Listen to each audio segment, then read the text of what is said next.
Prepare your mind for a transformative experience by Mallard.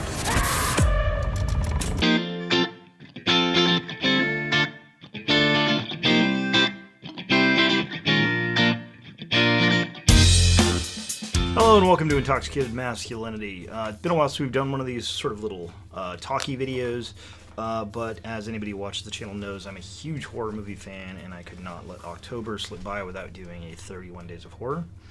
If everything is turning right, you should be seeing this on October 31st, and I did in fact watch 31 horror movies in October. So, since the channel is about drinking, while we're talking about these movies, I will be going back to the Blantons I opened up the other day for my cocktail book tier ranking. Without further ado, let's get right into the movies. First movie I watched was Books of Blood, which is a Clive Barker thing. I don't know.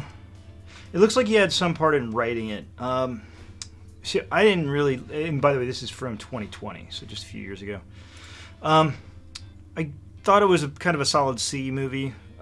It's basically a little anthology. The one thing that's kind of strange about Books of Blood, though, is the stories aren't kind of given equal time. It's a little weird. Like, the first story is very long, and then it kind of hooks up with other things.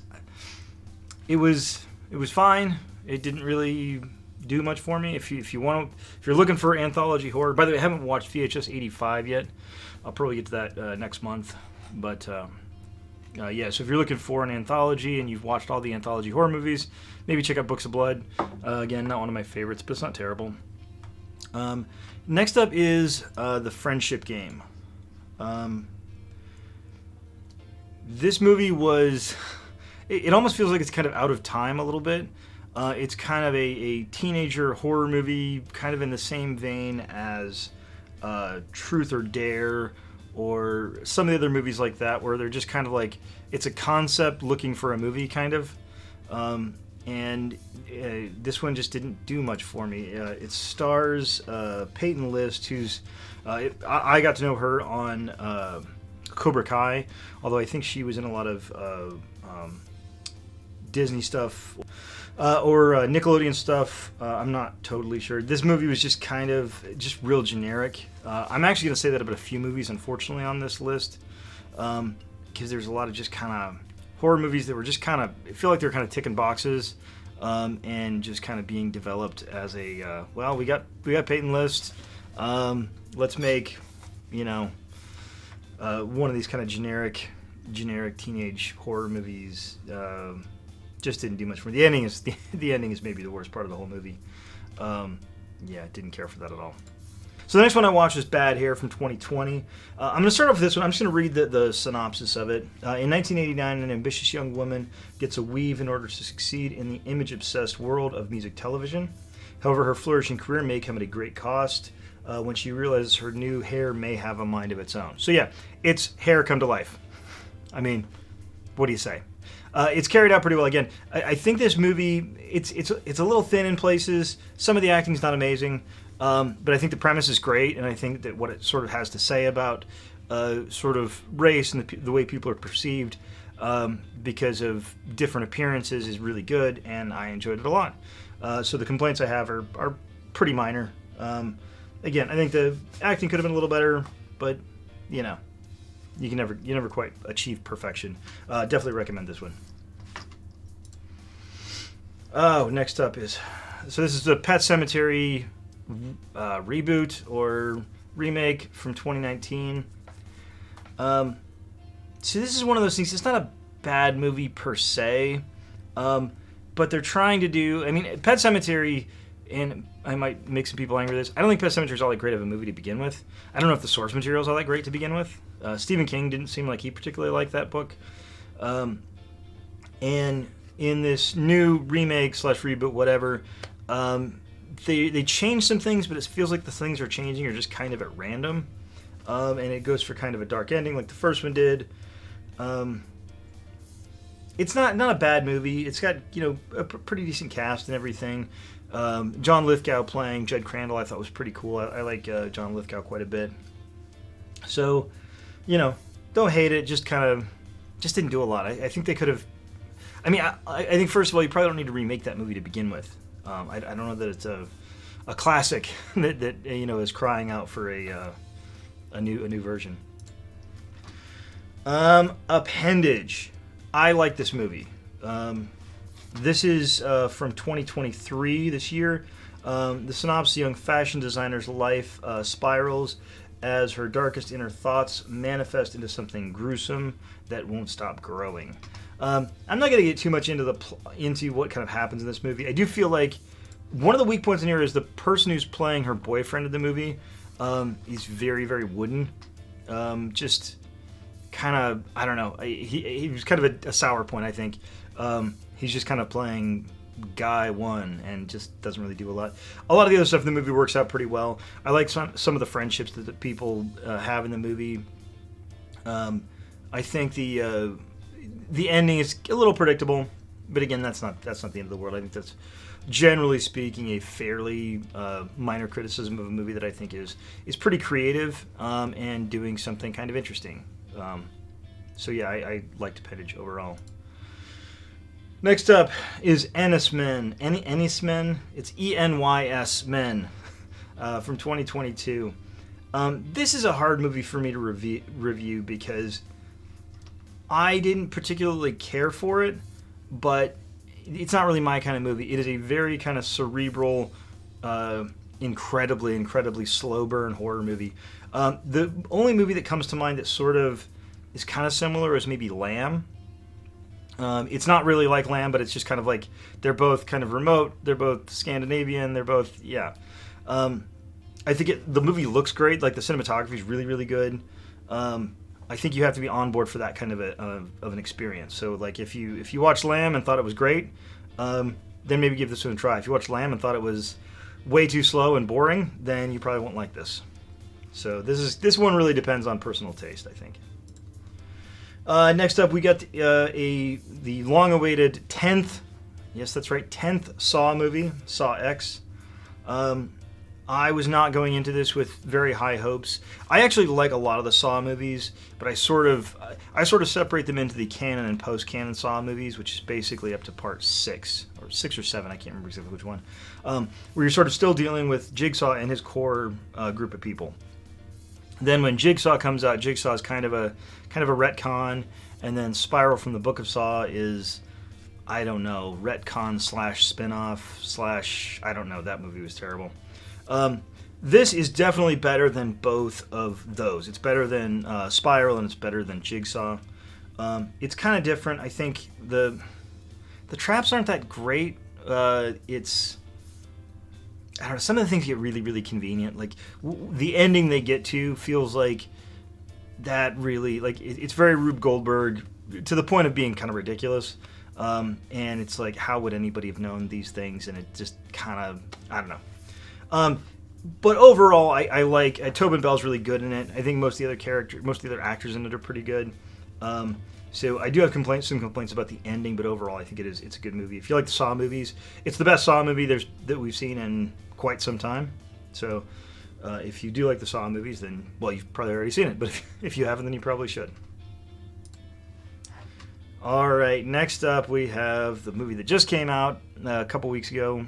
That is The Exorcist Believer. This was not a good movie. This was quite a bad movie. There's one thing that happens at the very end that I think, if you're a fan of the original Exorcist movie, you might find kind of touching. I found it kind of touching. The thing that's, I think, the strangest about this movie, and this is David Gordon Green, which if you have watched the new Halloween movies, you will be familiar with him for better or worse. In my case, definitely worse. I thought at least the last two of the new Halloween movies were terrible. And I think he's making a lot of mistakes here too. It starts off sort of being one movie, and I was really on board with this movie for, so it's an hour and 51 minutes, which is too long.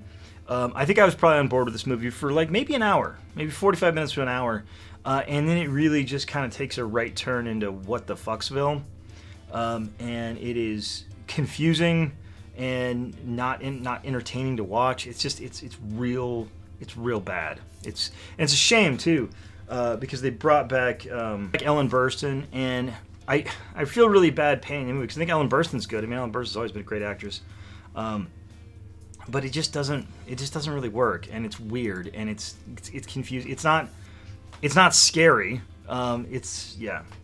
Did not care for this movie at all. I don't know what they were really thinking here.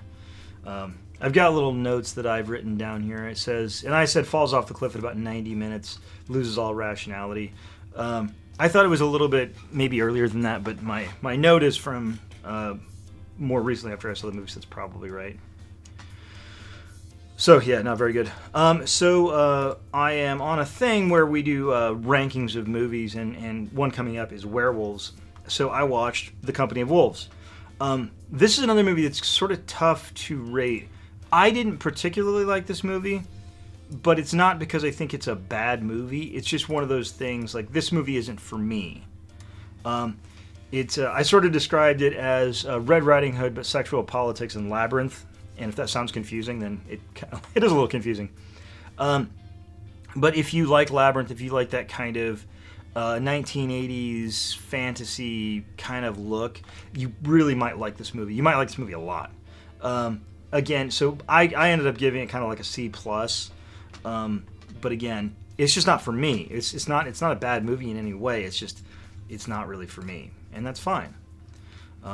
Everything doesn't have to be for everybody. The next one is one that I ended up liking, but I do have some problems with it. So that is Totally Killer. Just came out. I think it's Amazon Prime, if I remember correctly. The big problem with this movie, and you got to start off with it is the movie Final Girls, except instead of going to a movie, they go back in time. I really like Final Girls a lot. I think it's a really good movie. And I think this is a good movie too, but it just kind of does borrow quite heavily from Final Girls. If you can sort of push past that and the fact that it does borrow from that movie, it's a lot of fun. It's fairly lighthearted. I think the ending's a little disappointing. The ending's just kind of blah. But throughout, I like a lot of the characters. It's got a lot of really good, talented young actors and actresses in it. It was enjoyable. I thought it's breezy. I think it's about an hour 46 minutes. It's a little longer than some of the others, but still keeping it well into the 2-hour mark. There's a lot of interesting fun being poked at the 1980s. One of the things that's been sort of interesting as you age into my demographic is you start to see all this stuff that is now sort of flashing back to the 1980s, and people trying to commercialize my childhood or our childhood. But I think it does it in a very entertaining way.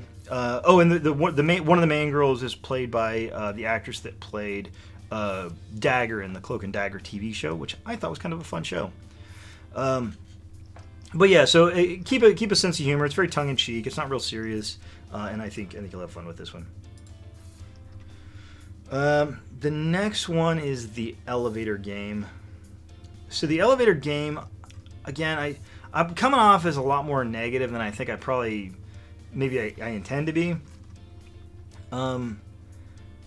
It's kind of a thin movie. This is one of those movies that I really feel like, had this been a 25-minute short film, I think this could have been pretty good. The problem is, it's an hour and 14 minutes, and it's strange to say this, but at an hour and 14 minutes, it feels really, really long. There's a lot of repetitiveness, and it's a very low budget. They didn't have any money to make this movie. It's a very, very low budget movie, and I really like to support that kind of cinema, and I think they do. Like, it looks good. One thing in its favor, it does look good. Like, it does not look like a low budget film. It looks like a regular movie, and I think there's definitely some good stuff there. But ultimately, it's just like it's too small of a premise for a full movie, or at least in the way they did it. And some of the stuff, it gets downright a little bit irritating. How long things, or how many times you have to see the same thing multiple times, and I just wasn't into that part of it. But again, I don't hate it. I don't think it's a terrible movie. I just think, it just wasn't enough there for a full movie. Anyway, next up is The Call from 2020. This is another one of those kind of, it's just a movie movies. What I mean by that is essentially, well, my note originally said ho-hum revenge story with a good supporting cast, questionable lead acting. I definitely stand by that. So they got Tobin Bell and Lynn Shay. Tobin Bell and Lynn Shay, obviously very, very big in the horror community. Very, very much lauded, rightfully so. And I felt like this movie, they were just like, well, we got Tobin Bell and Lynn Shay, so that's really all we need to do. So ultimately, I think it kind of just didn't do much. Again, this one is an hour and 37 minutes. Also feels like it probably was too long. I know it's weird to say an hour and 37-minute movie feels long, but it does. There's good stuff there. Also, this is another movie that takes place in the 80s. We're going to have at least one more movie that does that. And as I said before, it's kind of strange to... Like, I was alive at this point. And it's weird to see that kind of monetization of a certain demographic. And actually, the other movie I was going to talk about that takes place in the 80s is Summer of '84. This is definitely the best of at least those three. I don't think there's any other 80s movies in here, or movies that take place in the 80s. Summer of '84 is good, and it kind of catches you off guard, and I'm not going to spoil the ending by any means. By the way, this is from 2018. It comes off like the first, so this is an hour and 45-minute movie, so the first hour and a half of this movie is a very, very serviceable, if not amazing, but like a pretty decent sort of kids adventure finding a killer kind of movie. And the ending is dark. I was kind of taken aback by it. I won't tell you what happens, but it is like you get to the end and you're like, oh, they kind of went there. It's a good film. I enjoyed that one quite a bit. Oh, The Beach House. This is another one that I found to be kind of frustrating because I think the premise is good. I think, and this is from 2019. I'll read the synopsis on this one because sometimes the synopses are better than I can kind of come up with off the cuff. A romantic getaway for two troubled college sweethearts turns into a struggle for survival when unexpected guests and the surrounding environment exhibit signs of a mysterious infection. Yeah, this is kind of like a soft zombie film, kind of. Not really even that. It is a soft zombie film. I think a lot of the visuals are really good. I think the lead characters are good. The person who plays the boyfriend, I swear to God, I thought they'd gotten in a time machine, gotten young Tom Hardy. I think he looks exactly like Tom Hardy did, except younger, or exactly like Tom Hardy does, except younger. It's real atmospheric. I always hate using that phrase because I think it's kind of ill-defined, but it has great atmosphere. It's interesting. I just don't know if it quite totally hits for me. But if you're into sort of isolationist zombie type movies, then this is probably one you're going to want to give a try to. Next up is The Tank. I don't have much to say about this movie. So after mysteriously inheriting an abandoned coastal property, Ben and his family accidentally unleash an ancient, long-dormant creature that terrorized the entire region, including his own ancestors for generations. It's just kind of a low-key monster movie. I don't feel like it really does much of anything to distinguish itself. This is just a solid C movie. It's nothing particularly wrong with it. You're not going to remember it. It's one of the reasons I always take little notes about all these stuff, because some of these movies just are not, they don't stick in your head. So my notes on this one were very generic monster movie, and somebody says, as in their Ripley to the Alien Queen kind of moment, except her line is, "Get out of my car," and that's not a great line. Especially like if that's your big end line. It's not great. Next is a movie, again, I mentioned I was watching a lot of wolf movies, and we're going to actually see a bunch of them here right in a row. And that is, the next one was Dog Soldiers, which is one that I had not seen before. It had come very highly recommended before. This is from 2002 with Sean Pertwee. Essentially, there are soldiers doing a routine exercise, and then werewolves. You really don't need to know any more than that. It's not a particularly clever or like subversive or anything like that. This is just a really solid kind of actiony horror movie. There's lots of soldiers shooting at werewolves, and werewolves attacking soldiers, and it's fun. It's well done. It's very quickly. It's very well paced. You don't feel like you're getting bored or anything. Yeah, solid recommending this one. I think the people that like it were right to like it. So the next one is weird. I've seen different titles applied to this. IMDb calls it Night of the Wolf. I saw Late Phases Night of the Lone Wolf. So you look at it, it's from 2014, and it's directed by Adrian Garcia Bogliano. Basically, there's a guy who's going into a retirement facility. He's blind, and there's been a bunch of animal attacks, and wouldn't you know it, there's a werewolf in town. I think it's good. It's not perfect. I think it's got a few issues, but overall, I think it has a good heart. I think sometimes the person who's playing the main character is maybe even a little heavy-handed for what he's doing. But it's got a good heart. I enjoy it. The effects are decent. As far as werewolf transformations go, it's okay, especially given that this is not a super high-budget movie. Yeah, if you're going around looking at werewolf movies, I would definitely pick this one up. It's different than I think a lot of the other werewolf movies are, and especially sort of illustrative of how kind of society forgets about certain groups of people, in this case elderly people and disabled people, and I thought that was kind of an interesting aspect to it. Next we continue on the werewolf trip with 2010's remake of The Wolfman. I hated this movie. I really, really hated this movie. I hated it almost more so because it's so generic. Because it takes no chances. I guess it's pretty bloody, or reasonably bloody for, especially considering the original was a 1930s Universal monster movie where there would have been basically no blood at all. And this is fairly bloody. The CGI is terrible. The werewolf transformations aren't very good. It's kind of nothing. It just kind of isn't it leaves no impression. It does nothing new or interesting. It's just, I did not like that at all. I remember when it came out, because I had never seen it before. Well, that's one other thing I should say. I haven't seen any of these movies. These are all first watches for me. I kind of think that for the purposes of 31 days of horror in October, that you should try new movies, and so I'm trying 31 new movies. But anyway, so I did see the previews for this when it came out. It looked bad to me then. Now that I've watched it, it still looks bad, and is bad. So this is for really no one that I could recommend this to. All right, next is Bad Moon. This is our second to last werewolf movie. This one's pretty good. I like this one. It is Mariel Hemingway, and if you want to know what this movie is, it's the one where the dog is basically the main character.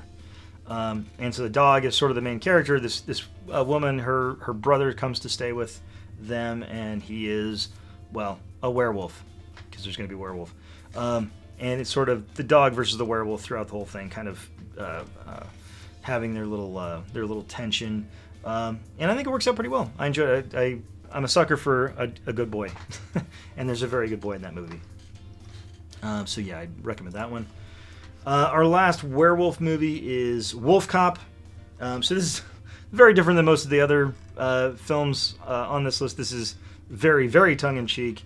I think the comedy works more often than it doesn't work. It's definitely not perfect, but it's fun. It gives you what you want. It gives you a wolf cop.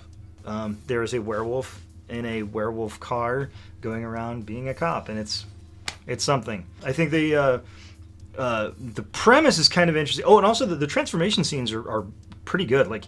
This thing definitely punches above its weight when it comes to the transformation into the werewolf.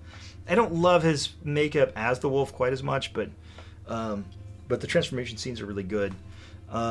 And it's just this is if you want a fun, breezy. This is an hour and 19 minutes, and I think it uses that hour and 19 minutes just really well. You just want an action movie where a werewolf cop goes around and beats up bad guys. This is your movie. You will not be disappointed. Next is Murder Size. What do you say about this movie? I would say it's largely a skin flick. I do think they have a lot of fun with it. I mean, it's a little, very, almost no budget horror movie about a group of people trying to film a exercise video, and there's some killers, and it all kind of fits together, sort of. It's fun. It's not super serious.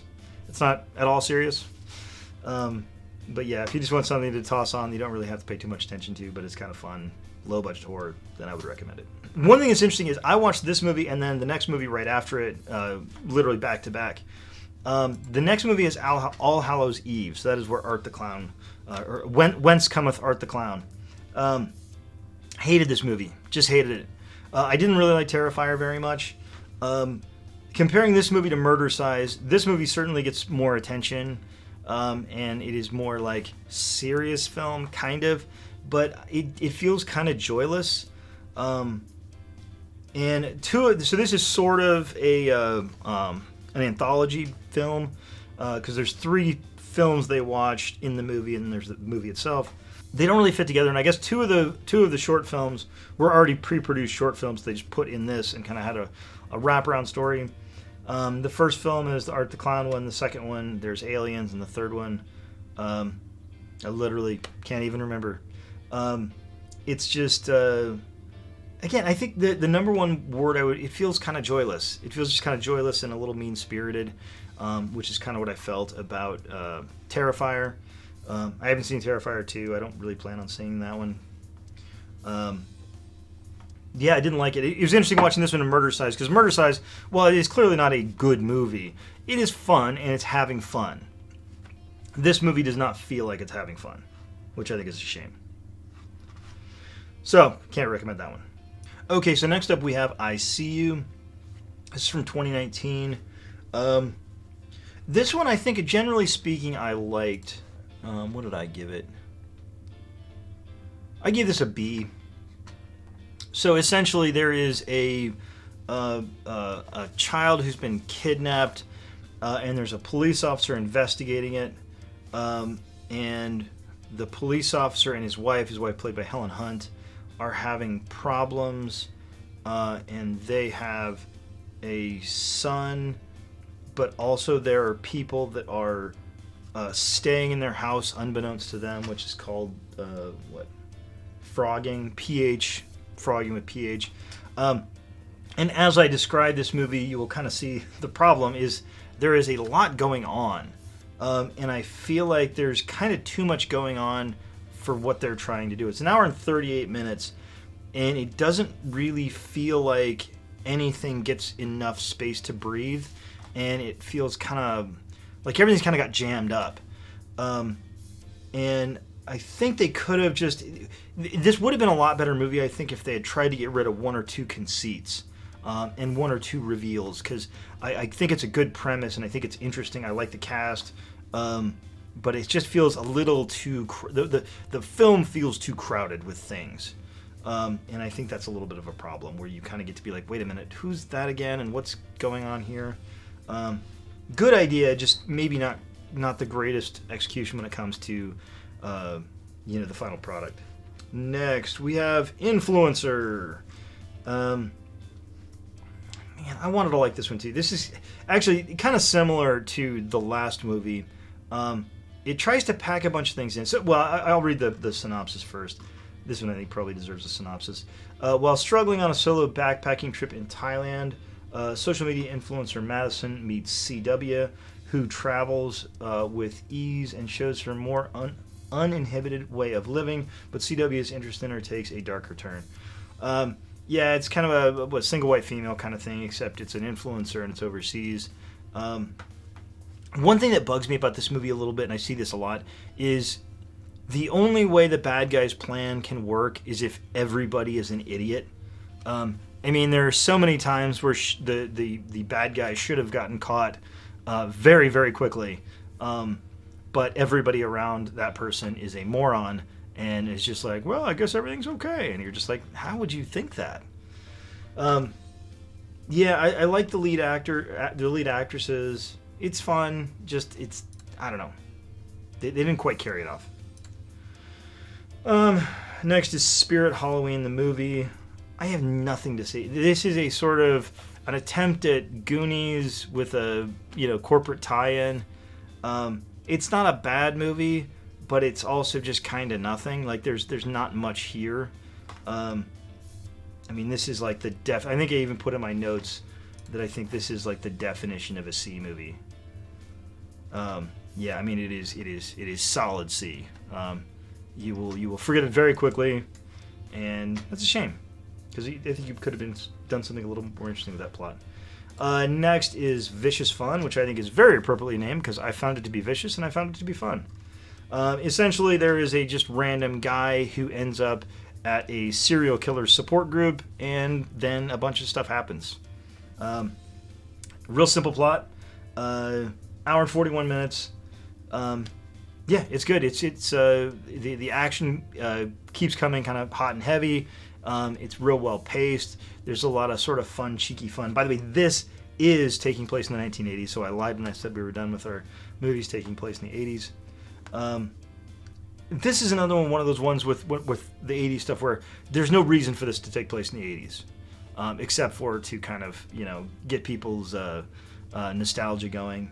Yeah, but it was a lot of fun. Good cast, good pacing. Yeah, very, very fun movie. Recommend. All right, so the next one is Blood from 2022. Michelle Monaghan is a nurse who is separated from her husband, played by Skeet Ulrich, which it's weird to see Skeet Ulrich kind of like as an older guy, but I guess it happens to all of us. I mean, I don't want to spoil too much about it. It's clearly a vampire-ish sort of movie. And I think it carries that out relatively well. It's kind of bleak. Not a super happy movie. You will not walk away from this with good feelings in the cockles of your heart. I wasn't in love with it, but it was a decent movie. I enjoyed it. Okay, so the next movie. I have my notes for every single movie I watched in this month. So next to those, I gave a letter grade. I haven't given my letter grades on all these because I think that it's kind of arbitrary. I mean, what's the difference in a C plus and a B minus movie? I don't know. I mean, I put it down here, but who's to say? But there is only one movie in the entire month that I gave an F to, and that is The Inhabitant from last year. This is a dumb premise, carried out badly with some of the worst directing that I've seen in a long time. So this has Odessa Azion and Dermot Mulroney and Leslie Bibb. Odessa Azion is from the newest Hellraiser movie that Hulu just produced. So the concept for the movie is that Lizzie Borden's ancestors carry down this murder curse to present day, which I feel like that's a really stupid premise just to begin with. Like that's a dumb idea for a movie. And on top of that, the directing is terrible. Like there are scenes, Dermot Mulroney's in this, and Dermot Mulroney, I don't know if he's the best actor in the world, but he's a good actor. And there is tons of scenes in this movie where I'm like, that's the take they went with? And you really get the impression that it's just like they were just doing one take on everything, because there's a whole bunch of scenes that look really bad, like where it seems like the actors are just not ready, and are just like they needed 2 or 3 more takes to get that scene nailed, and they did not. It is very, very dull. There is a lot of nothing happening. I had a really hard time getting through this movie. It was just, it was rough. It was a rough one to get through. Okay, so going from the worst movie I saw this month to the best movie I saw this month, and that is The Mill. It is starring Lil Rel Howery, which for some reason I have an incredible hard time pronouncing that. I don't know. My mouth just won't do it. I feel like the only complaint I would have is I don't know if he holds up in it, because this is a tough role. It's a very, very kind of difficult role. I don't know if he's 100% on. I think he's like 90% on. And the premise is incredibly heavy-handed. Essentially, there's a guy who's a businessman who wakes up in a room, and there's a mill. And there's a computer that talks to him, and there's a next-door neighbor that he talks to through the wall. And that's sort of the setup. And it uses that to talk about what I think are some really, really, really important stuff, societal type stuff. I don't want to get too deep into it because I don't want to kind of ruin anything about the movie. But it's saying important things, and I think it's doing it very, very well. The movie is a good movie, which I think a lot of the sort of message type films get so wrapped around the axle with their message that they forget to make a good movie. They didn't do that here. This is a good movie first, and it has a good message as well. I just really enjoyed it. It's an hour and 46 minutes, and this one I think just came out like last month. This month or last month? October 9th. Yeah, just came out this month. Just a lot of... I almost said a lot of fun. It's not fun. It's kind of a bleak movie, but it's very, very well made. And again, a few little quibbles here and there is not going to bring that ranking down. That is an A movie, and I enjoyed it a lot. And I think anybody who is a workers advocate, union person, like, this is a movie you need to watch. Or if you're just a workaholic, this is a movie you need to watch. I think it's a good one. And unfortunately, I'm going to close out with my last two movies, movie 30 and 31, on a low note. So personally, I have avoided pretty much all the Conjuring-averse movies, with one exception. I watched Curse of La Llorona because I had watched the far superior La Llorona. Other than that, I think the Warrens are con men, and I think that nobody should be making movies about their life because they're bad people. They're bad people that did bad things. But I figured they just came out with The Nun 2, and these movies specifically aren't really about the Warrens, so I kind of logicked my way into saying it's okay for me to watch these two. And I wish that I hadn't, because they're not very good. These movies are sort of, I kind of talked about The Inhabitant and how much I hated it and how much it did so many things wrong. And these movies aren't worse than The Inhabitant, but in some ways I find The Inhabitant more interesting because at least it's bad in interesting ways. This is bad in all the normal conventional ways. It's like, and I'm kind of going to do The Nun and The Nun 2 because I don't really find much difference in between them as far as quality. I think I gave The Nun 2 a slightly lower rating. I think I gave The Nun a D+, and I gave The Nun 2 just a D, which, that's just kind of gut feeling. I felt like I disliked The Nun 2 more because I felt like The Nun 2 was more boring than the first one. But other than that, these are some pretty mediocre scripts that are just wrapped around, or that have a bunch of horror tropes wrapped around them.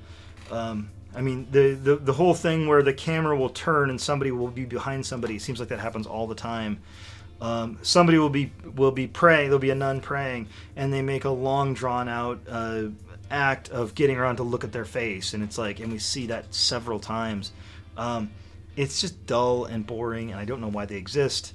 They have nothing to say, and I don't like them. I don't particularly like them. So that's my Nun reviews. How much enjoyment did I get out of these movies? None. And that is my 31 Days of Horror. Overall, I know I'm kind of negative on some of these. Most of these movies I liked. I mean, my average rating is somewhere between a C and a B+. And that's good. I mean, there's a lot of C movies that I enjoy a lot. They don't all have to be A's. But I think The Inhabitant and The Nun, those were just some real lowlights. The Friendship Game was pretty bad. And yeah, The Wolfman. I think I gave The Wolfman a D+, and I'm thinking I should have gone a little lower than that. But yeah, so that is my 31 Days of Horror. I am going to try and... I've got a few discussion videos that I kind of have in the pipeline that I want to do. So hopefully we'll get to those at some point in the near future. But until then, we will have cocktail videos for you every Wednesday, as always. And I want to thank everybody for watching. Please like, share, and subscribe. Have a good drink, and have a good day.